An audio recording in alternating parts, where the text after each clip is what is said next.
बहनों की लालची भाभी। करिश्मा, रेशमा और मनीषा 3 बहनें हैं। उनका एक भाई भी है, मयंक। मयंक अपनी बहनों को बहुत प्यार करता है, लेकिन मयंक की पत्नी सविता करिश्मा, तुमने अभी तक नाश्ता नहीं बनाया? तुम्हारे भैया को ऑफिस जाने में देर हो रही है। हाँ भाभी, बस अभी बनाती हूँ। करिश्मा, तुम ये ढीलापन छोड़ दो। कल को पराये घर जाना है। वहाँ अगर तुम इस तरह से काम करोगी तो लोग क्या कहेंगे कि माँ ने और भाभी ने कुछ सिखाया नहीं। और तुम्हारी दोनों बहनें कहाँ हैं? रेशमा मार्केट गई है और मनीषा सो रही है। क्या? सुबह के 8 बज रहे हैं और ये महारानी अभी भी सो रही है? ये कहते हुए सविता अपनी सास दुर्गा देवी, माँ जी देख रही हो अपनी बेटियों के तौर तरीके? क्या हुआ बहू, सुबह सुबह क्या कर दिया मेरी बेटियों ने? अरे एक तो अभी अभी उठकर किचन में गई है, दूसरी सुबह सुबह बाहर चली गई और तीसरी अभी तक सो रही है। क्या करूं मैं इन तीनों का, मैं तो परेशान हो गई हूँ। जा जाकर उठा उसे और रेशमा से मैं बात करती हूँ। सविता सीधा मनीषा के कमरे में जाती है और उससे कहती है, महारानी जल्दी उठो, सूरज सर पर आ गया। भाभी थोड़ी देर और सोने दो ना, मैं रात को लेट सोई थी। वो क्या है ना, यूनिट टेस्ट चल रहे हैं। शराफत से उठती है या नहीं, या फिर पानी की भरी बाल्टी डालूं तेरे ऊपर? नहीं नहीं भाभी, मुझे बिस्तर में नहीं आना, उठती हूँ। मनीषा जल्दी से उठकर बाथरूम में चली जाती है। सभी आराम से बैठकर नाश्ता कर रहे होते कि तभी रेशमा बाजार से हाथ में सामान लिए आ जाती है। रेशमा को देखते ही सविता उस पर बरस पड़ती है। लो आ गई महारानी, ऐसा भी क्या सामान लाना था जो सुबह आंख मलते ही बाजार की तरफ रवाना हो गई? भाभी, कल आप ही तो चीख रही थी कि घर का सारा सामान मुझे ही लाना पड़ता है, घर में किसी को भी किसी काम से कोई लेना देना नहीं है। अब मैं बाजार जाकर सामान ले आई तो आपको इस बात से भी तकलीफ हो रही है? देख रही हो माँ जी, अपनी बेटी की जुबान कैंची से भी तेज चलती है। आप तो कुछ कहेंगे नहीं अपनी लाडली बहन को। रेशमा, अपनी भाभी से ऐसे बात नहीं करते, चलो माफी मांगो। भैया मैं क्यों माफी मांगू? आप भाभी से बोलिए ना कि हम पर कम हुक्म चलाया करें। हम इस घर की बेटियां हैं और आपकी पत्नी की ननद है, नौकरानी नहीं। लो कर लो बात, इनकी भलाई के लिए कुछ भी बोलो तो इन्हें बुरा लग जाता है। इस घर में यही इज्जत है मेरी। देख लो माँ जी, आपकी बेटी किस लहजे में मुझसे बात कर रही है। सविता वहाँ से चली जाती है। मयंक को बहुत गुस्सा आता है, वो भी वहाँ से चला जाता है। माँ रेशमा को समझाती है, रेशमा तुम्हें भाभी से माफी मांग लेनी चाहिए थी ना। लेकिन दीदी मैंने कुछ किया ही नहीं, तो मैं माफी क्यों मांगू? हाँ का रेशमा दीदी जैसे ही घर में आई भाभी ही उन पर चिल्ला रही थी। हाँ मैं मानती हूँ कि गलती भाभी की थी। मैं तो इसलिए बोल रही हूँ कि भाभी ने माँ को तो पूरी तरह अपने वश में कर लिया है, वो हमारी बात सुनती ही नहीं।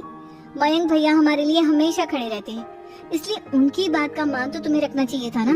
कोई फायदा नहीं दीदी, कुछ दिनों की बात और है, भाभी उन्हें भी हमारे खिलाफ भड़का देंगी, फिर वो भी माँ की तरह हमारी किसी बात का विश्वास नहीं करेंगे। इसी तरह सविता अपनी तीनों ननदों को किसी न किसी बात पर परेशान करती रहती। मयंक अपनी तीनों बहनों के लिए गिफ्ट लाया। क्या रेशमा, ये तुम्हारे लिए हार का सेट। रेशमा, तुम्हारे लिए सुंदर सी ड्रेस। और मनीषा, तुम्हें किताबें पसंद है ना, तुम्हारे लिए किताबें लाया हूँ। थैंक यू भैया। थैंक यू भैया। थैंक यू भैया। करिश्मा, तुम्हारा नेकलेस कितना सुंदर है, ये भैया कहाँ से ले आए होंगे? मैंने भैया को 3 दिन पहले फोन पर ये डिजाइन दिखाया था और आज भैया ये ले आए। सविता तो अपनी ननदों के गिफ्ट्स देखकर जल गई और करिश्मा का नेकलेस तो उसे भी बहुत पसंद आया था। अपनी बहनों के लिए कितना अच्छा नेकलेस लेकर आए हैं, मुझे कभी कोई गिफ्ट नहीं दिया।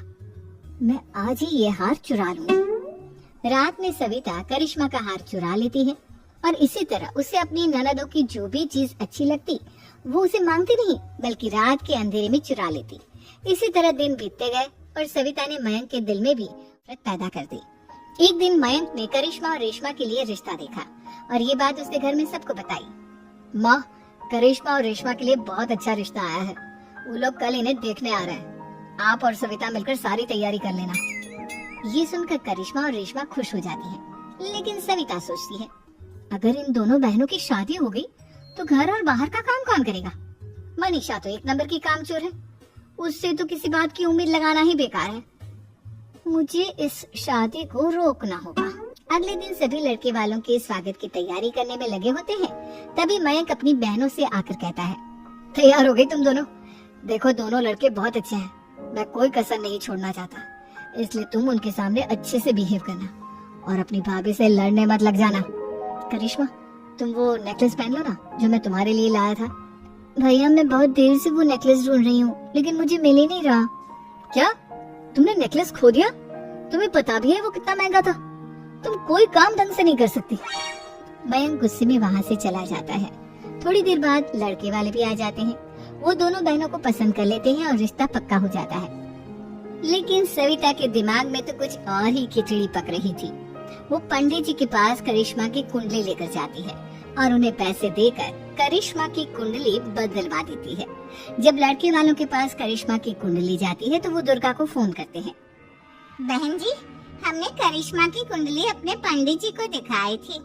आपकी बेटी की कुंडली नहीं बल्कि दोषों का पिटारा है। देखिए, मैं और मेरे पति इन सब बातों में बहुत विश्वास करते हैं, इसलिए हम आपकी बेटी से अपने बेटे की शादी नहीं करा सकते। इस तरह करिश्मा का रिश्ता टूट जाता है और सभी घर वालों को बहुत दुख होता है।